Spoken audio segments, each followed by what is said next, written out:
শেষ ভালোবাসা পর্ব ২।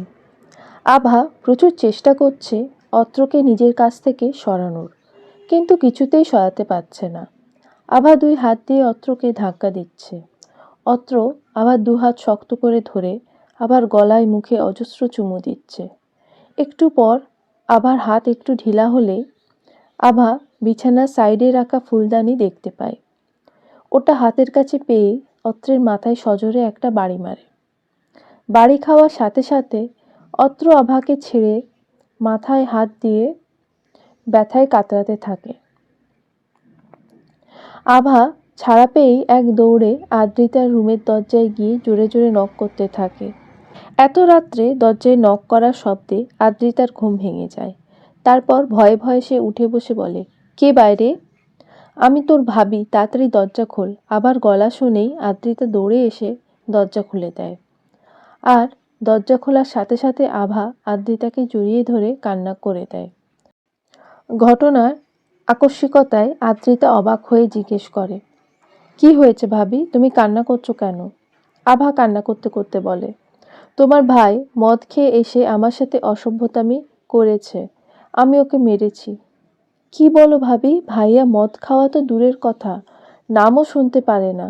তুমি ওয়েট করো, আমি দেখছি। তারপর আদ্রিতা অত্রের রুমে গিয়ে দেখে তার ভাইয়ের মাথা দিয়ে রক্ত ঝরছে। অত্র অজ্ঞান অবস্থায় বিছানায় পড়ে আছে। এটা দেখার সাথে সাথে আদ্রিতা চিৎকার দিয়ে ওঠে, ভাইয়া! আদ্রিতার চিৎকার শুনে আভা ভয়ে কেঁপে ওঠে। আর নিচ থেকে অত্রের বাবা মাও চলে আসে। তারপর অত্রের অবস্থা দেখে বলে, এ কি? অত্রের কি হলো? মাথা দিয়ে রক্ত পড়ছে কেন? কিভাবে হলো এসব? আদ্রিতা, তুই এক্ষুনি ডাক্তারকে ফোন কর। আমি এক্ষুনি যাচ্ছি আম্মু। এটা বলে আদ্রিতা দৌড়ে ফোন নিতে রুমে এসে দেখে আভা গুটিসুটি মেরে বসে কান্না করছে। এটা দেখে আদ্রিতা আভাকে বলে, ভাবি, ভাইয়ার অবস্থা খারাপ, রক্ত পড়া বন্ধ হচ্ছে না।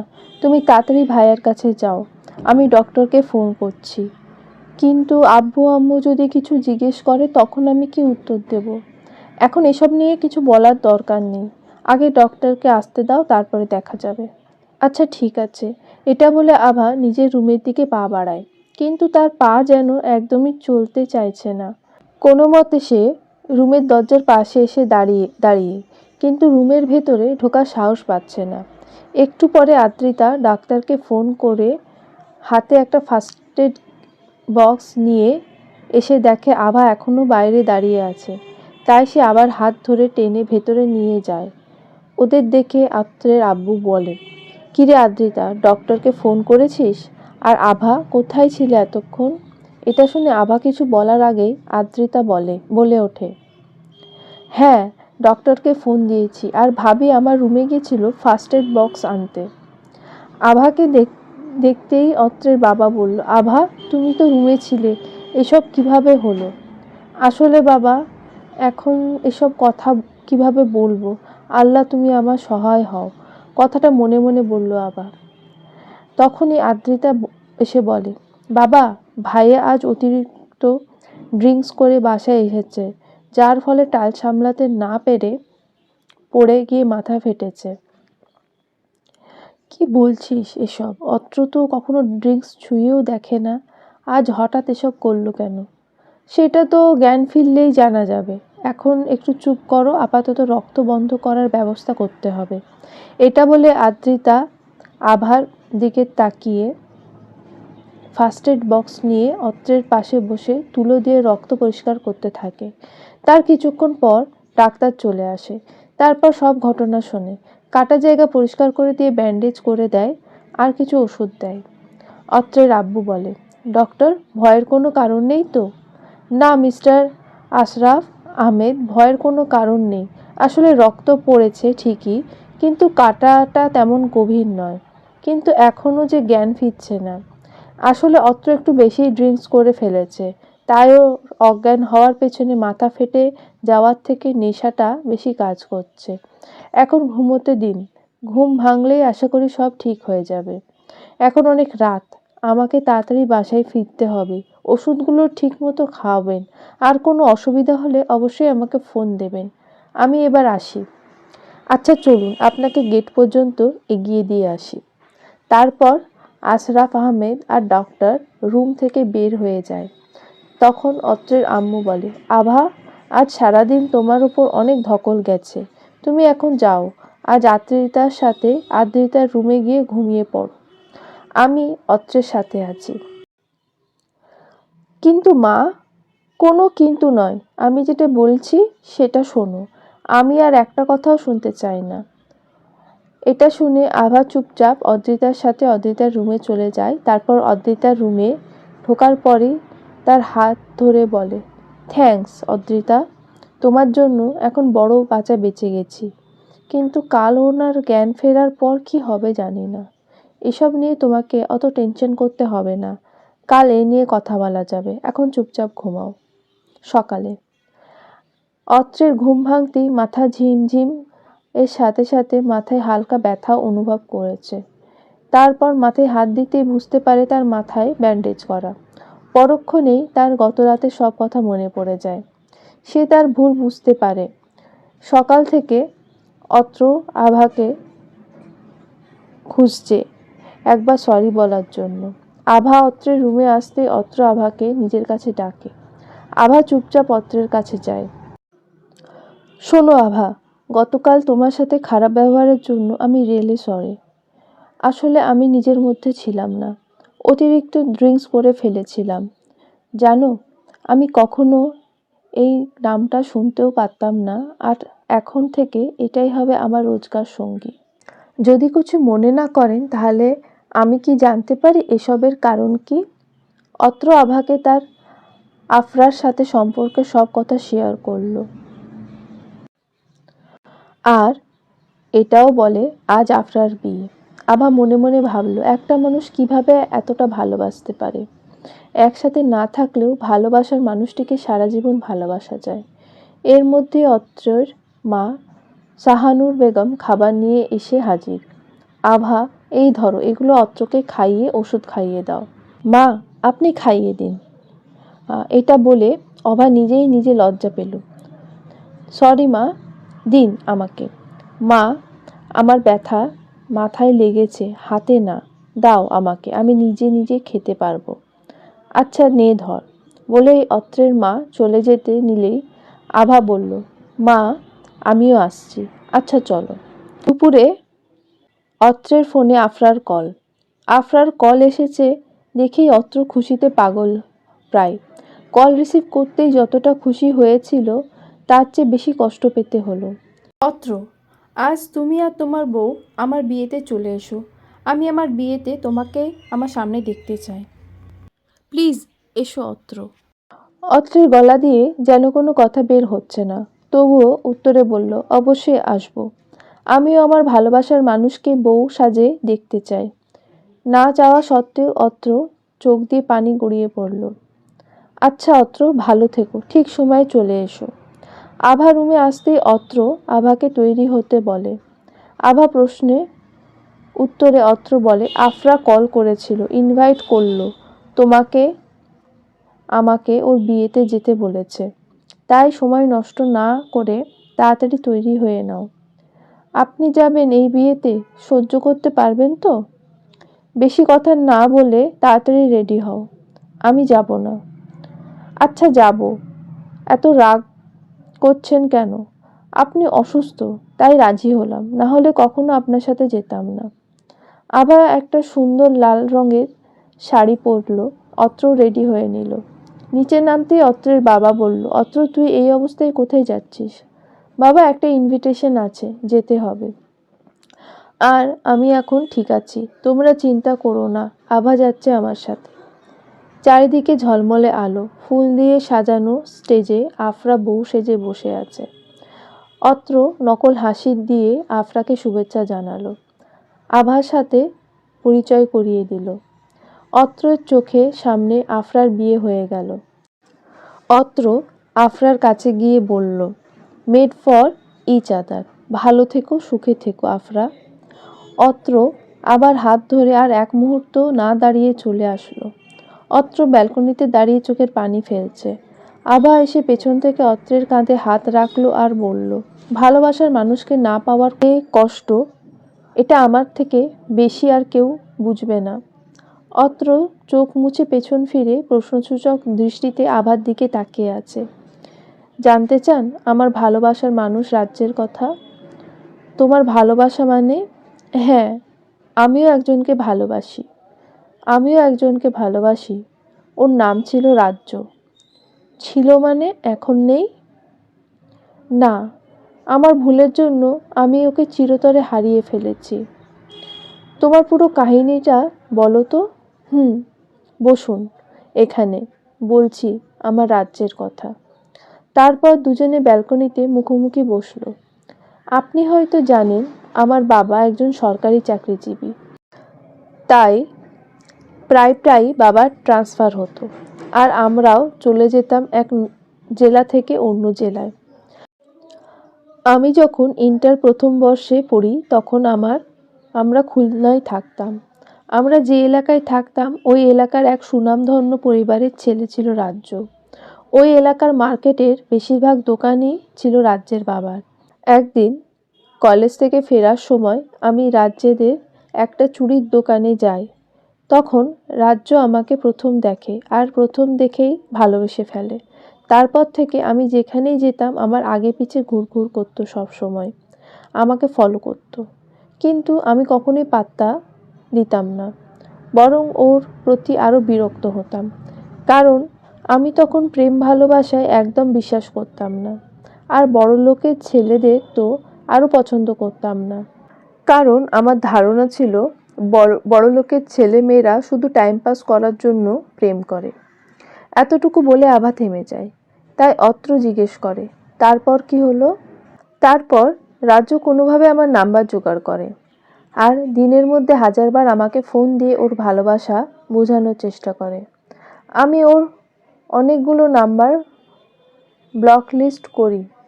তারপরও ওর পাগলামি থামার কোনো কথা নেই, বরং আরও কয়েক গুণ বেড়ে যায়।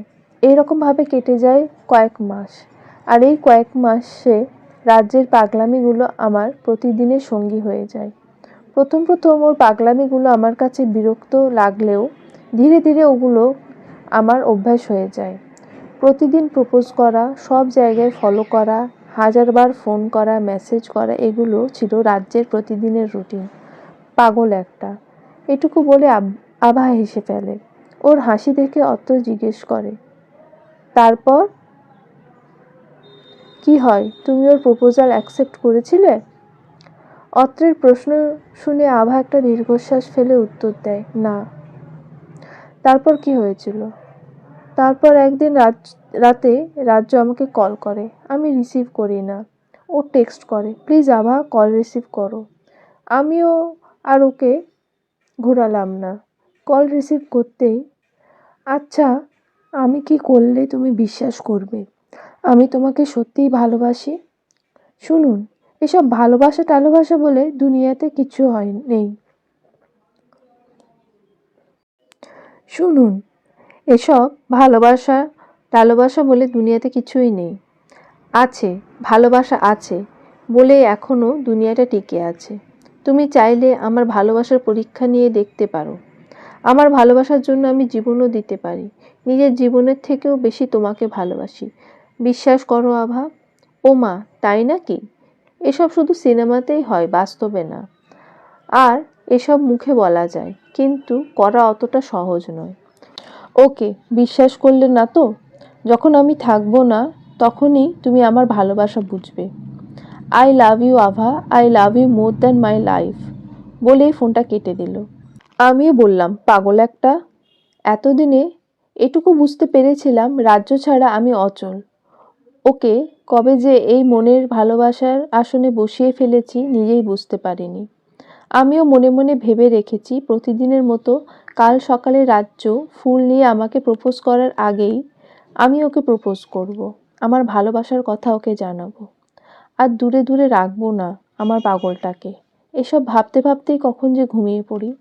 তার পরের দিন আমি কলেজে যাওয়ার পথে রাজ্যের জন্য একগুচ্ছ গোলাপ নিয়ে ওয়েট করি, কিন্তু ওকে কোথাও দেখতে পেলাম না। সবখানে খুঁজছি, কিন্তু ওকে কোথাও দেখতে পেলাম না। আমার খুব রাগ হলো। আমি মনে মনে ভেবে নিই, হয়তো কাল আমার কথায় ওর ভালোবাসা উড়ে গেছে, তার জন্য হয়তো আজ আমার সামনে আসছে না। ওকে সামনে পেলে ইচ্ছে মতো মারবো। এভাবে কয়েকদিন কেটে যায়, কিন্তু রাজ্য আর আমার সামনে আসে না। ধীরে ধীরে আমি ওর পাগলামিগুলোকে মিস করতে থাকি। আস্তে আস্তে আমার খাওয়া ঘুম সব হারাম হয়ে যায়। যে আমি রাজ্যের ফোন দিলেই বিরক্ত হতাম, সেই আমি ফোন আসলেই দৌড়ে যাই, এটা ভেবে যে হয়তো রাজ্য ফোন দিয়েছে। কিন্তু প্রতিবার আমাকে নিরাশ হতে হয়। তারপর আমি পাগলের মতো রাজ্যকে খুঁজতে থাকি, কিন্তু কোথাও পাই না। এভাবে 7টা দিন কেটে যায়। একদিন আমি সেই দোকানে যাই, যে দোকানে রাজ্য আমাকে প্রথম দেখেছিল।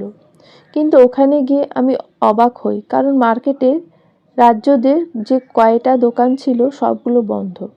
রাজ্যের বাবাকে এলাকার সবাই হাজি সাহেব নামে চেনে।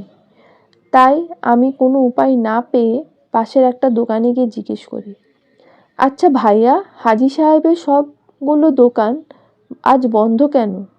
আমার প্রশ্ন শুনে একটা লোক আমার দিকে অবাক হয়ে তাকায়, তারপরে বলে, কেন, আপনি জানেন না? কেন, কি হয়েছে? আরে হাজি সাহেবের একমাত্র ছেলে রাজ্য খুব ভালো ছিল।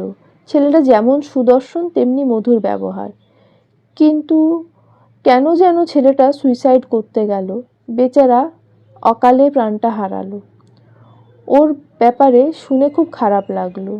কিন্তু মা, তুমি কে? কি বলছেন কি আপনি? আপনার মাথা ঠিক আছে? চিল্লিয়ে বললাম। হ্যাঁ মা, আমি ঠিকই বলছি। প্রথমে যখন আমি এই খবরটা শুনি তখন আমারও বিশ্বাস হয়নি। তারপর খোঁজ নিয়ে জানতে পারি খবরটা সত্যি। আপনি কি হাজি সাহেবের বাসার ঠিকানা জানেন? হ্যাঁ জানি তো। প্লিজ আমাকে একটু ঠিকানাটা বলে দিন। ঠিক আছে, এই নাও। তারপর আমি ওনার দেওয়া ঠিকানার উদ্দেশ্যে বের হয়ে যাই। আমি খুব জোরে দৌড়াতে থাকি। আশেপাশের সবাই আমাকে দেখে হয়তো পাগল মনে করছিল, কিন্তু আমার সেদিকে কোনো খেয়াল নেই। আমার মাথা কাজ করছিল না। প্রায় 20 মিনিট পর আমি ওনার দেওয়া ঠিকানাতে পৌঁছাই। তারপর কোনো কিছু না ভেবেই দৌড়ে ভেতরে চলে যাই। পেছন থেকে দারোয়ান যে আমাকে ডাকছিল সেটা আমি শুনতে পাচ্ছিলাম না। আমি সোজা গিয়ে রাজুদের বাসার কলিং বেল চাপতে থাকি। এদিকে দারোয়ান এসে আমাকে বাধা দেয়। এই যে ম্যাডাম, আপনাকে কখন থেকে ডাকছি, আপনি কি শুনতে পাচ্ছেন না? প্লিজ আমাকে বাধা দেবেন না, আমাকে ভেতরে যেতে দিন। দেখুন, আপনার পরিচয় না দিলে আমি আপনাকে ভেতরে যেতে দিতে পারবো না। আমার নাম আভা, আমি রাজ্যের সাথে দেখা করতে এসেছি। এমন সময় ভেতর থেকে একজন বয়স্ক লোক দরজা খুলে দারোয়ানকে জিজ্ঞেস করে, কে এসেছে রে আব্দুল?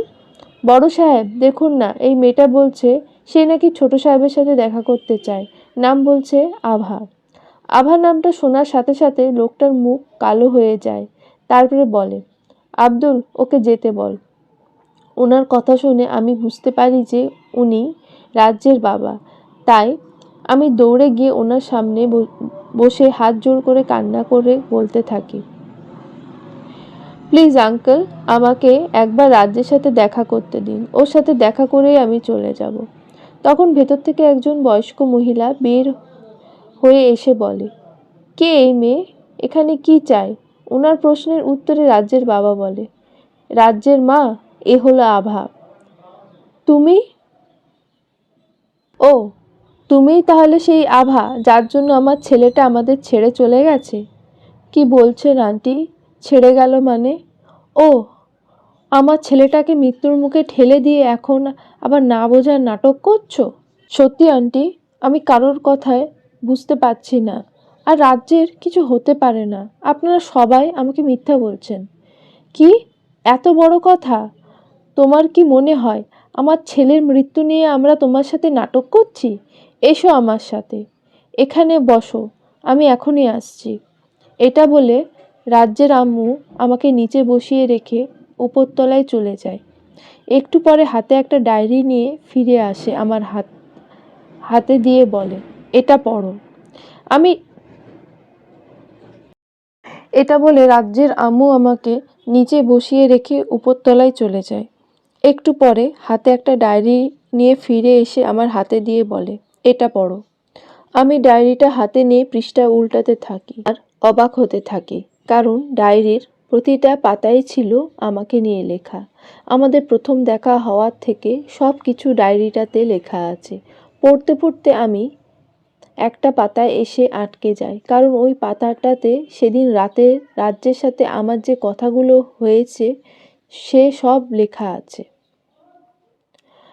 আর তারপর আরও কিছু লেখা আছে। লেখাগুলো এইরকম: আভা, তুমি আমার ভালোবাসাটা বুঝতে পারলে না। আমার সব কিছুকে তোমার নাটক মনে হতো, কিন্তু সত্যি বলছি, আমি তোমাকে নিজের থেকেও বেশি ভালোবাসি। তোমাকে ছাড়া আমার বেঁচে থাকা সম্ভব না। যে কোনো মূল্যে আমি তোমার ভালোবাসা অর্জন করতে চাই, হোক সেটা আমার জীবনের বিনিময়। তাই আমার ভালোবাসার প্রমাণ দিতে আমি আমার শেষ নিঃশ্বাসটাও তোমাকে উপহার দিতে পারি। বেঁচে থাকতে তোমার ভালোবাসা পাইনি তো কি হয়েছে, মরার পরে তো তোমার ভালোবাসা পাবো। সবাই না হয় বেঁচে থাকতে ভালোবাসার মানুষের মনে জায়গা পায়, আমি না হয় মরার পরেই পাবো। মরার পরে যদি আমি তোমার মনে জায়গা পাই, তাহলে সেটা হবে আমার ভালোবাসার পরম পাওয়া। আজ থেকেই এই ডায়েরির লেখা শেষ। থাক না আমার ভালোবাসাটা অসম্পূর্ণ, তাতে ক্ষতি কী? ভালো থেকো আভা, আমি চলে যাচ্ছি। অপূর্ণতায় তুমি না হয় খুঁজে নিও আমার ভালোবাসা, আমার শূন্যতায়। ডায়েরিটা পড়ার সময় ডায়েরির প্রতিটা পাতা আমার চোখের জলে ভিজে যায়। ডায়েরি পড়া শেষ হতেই রাজ্যের মা আমার হাত ধরে টেনে নিয়ে যায় ওনাদের বাসার বাগানের কাছে নিয়ে যায়। তারপর হাত দিয়ে সামনের দিকে ইশারা করে বলে, ওই দেখো, ওখানে শুয়ে আছে আমার রাজ্য। আর এর জন্য দায়ী একমাত্র তুমি। যতটা কষ্ট তুমি ওকে আর আমাদের দিয়েছ, তার থেকেও বেশি কষ্ট তুমিও পাবে। আমি ছুটে রাজ্যের কবরের পাশে গিয়ে বসে পড়ি। তারপর ওর কবরটাকে দেখে কান্না করতে করতে বলতে থাকি, রাজ্য, আমি কখনো এটা চাইনি। আমি তো শুধু মজা করে বলেছিলাম, মন থেকে বলিনি। তুমি না আমাকে এত ভালোবাসতে, তাহলে আমার মনের কথাটা কেন বুঝতে পারলে না? আমিও যে তোমাকে পাগলের মতো ভালোবাসি, তুমি শুধু আমার মুখের কথাটাই শুনলে, একবার আমার মনের খবর নিলে না। রাজ্য, প্লিজ ফিরে আসো। আমি আর কখনো এমন কথা বলবো না। তুমি ফিরে আসো রাজ্য, একটিবার আমার কাছে ফিরে আসো। তোমাকে ছাড়া আমি বাঁচতে পারবো না। এভাবে কান্না করতে করতে কখন যে আমি সেন্সলেস হয়ে পড়ি। তারপর যখন আমার জ্ঞান ফেরে, তখন নিজেকে হসপিটালে আবিষ্কার করি। তখন আমি কথা বলার মতো পরিস্থিতিতে ছিলাম না। পরে জানতে পারি আমি অজ্ঞান হওয়ার পরেই রাজ্যের বাবা মা আমাকে হসপিটালে নিয়ে আসে। তারপর লোক দিয়ে আমাদের বাসায় খবর পাঠায়। তারপর থেকে আমি কয়েক মাস কোনো কথা বলিনি, নিজের রুম থেকে বের হয়নি। মাঝে মাঝে পাগলের মতো কান্না করতাম, আবার মাঝে মাঝে ওর কথা ভেবে হাসতাম। লেখাপড়া প্রায় ছেড়ে দিয়েছিলাম, খাওয়া দাওয়া করতাম না একদমই। আমার বাবা মা আমার দিকে তাকাতে পারত না। প্রায় ছুটে যেতাম আমার রাজ্যের কবরের কাছে। ওরা সবাই মিলে আমাকে ধরে নিয়ে আসতো। রাজ্যের বাবা মা আমায় ওদের বাসায় ঢুকতে দিত না। আমাকে প্রায়ই অজ্ঞান অবস্থায় ওখান থেকে নিয়ে আসতো আমার ভাইয়া। আমাকে নিয়ে বাবা মা ভাইয়া সবাই খুব টেনশনে পড়ে যায়। আমার অবস্থা দিন দিন খারাপ হয়ে যাচ্ছিল। বিভিন্ন ডাক্তার দেখানোর পরও ডাক্তারের পরামর্শে আমাকে 3 মাস মানসিক হাসপাতালে রাখা হয়েছিল। তারপর রাজ্যের স্মৃতি থেকে আমাকে বের করার জন্য আব্বু ওখান থেকে ট্রান্সফার হয়ে ঢাকায় চলে আসে। তারপর আমি আস্তে আস্তে স্বাভাবিক হতে থাকি। অনুভব করতাম রাজ্য সবসময় আমার সাথে আছে। ও যে আমার চোখের পানি সহ্য করতে পারে না। ওর লেখা ডায়েরিটা বুকে আগলে রাখি সবসময়। শুধু জায়গাটা পরিবর্তন করতে হয়েছে, কিন্তু আমার মন থেকে রাজ্যের জায়গাটা পরিবর্তন করতে পারিনি। রাজ্য ঠিকই বলেছিল, ওর শূন্যতায় আমি বুঝতে পারবো যে ও আমাকে কতটা ভালোবাসতো। ও যখন ছিল আমি ওর ভালোবাসাটা বুঝতে পারিনি, কিন্তু যখন বুঝতে পারলাম তখন ও আমার পাশে নেই। আমার ভুলের জন্যই আমি ওকে চিরতরে হারিয়ে ফেলেছি। তারপর আমি আবার এখানকার কলেজে ভর্তি হই। একদিন আনমনে রাস্তা দিয়ে হাঁটছিলাম, তখন হঠাৎ করে কারোর গাড়ির সাথে ধাক্কা লেগে নিচে পড়ে যায়। সামান্য হাত পা ছিলে যায়, কিন্তু আপনার মা আমাকে নিয়ে হাসপাতালে যায়। হ্যাঁ, ওই গাড়িতে আপনার মা ছিল, আর উনি তখন আমাকে দেখে খুব পছন্দ করে। তারপর আমার ঠিকানা জোগাড় করে, আমার বাবা মার সাথে কথা বলে, আর তারপর এটা বলে আভা প্রচণ্ড কান্নায় ভেঙে পড়ে। আবার কান্না দেখে অত্র কী করবে, কিভাবে সান্ত্বনা দেবে কিছুই বুঝতে পারছিল না। আভা বলে ওঠে, আমি একটু ওয়াশরুম থেকে আসছি। এটা বলে চেয়ার থেকে উঠতেই আভা মাথা ঘুরে পড়ে যেতে নেয়, কিন্তু অত্র সাথে সাথে আভাকে ধরে ফেলে। চলবে।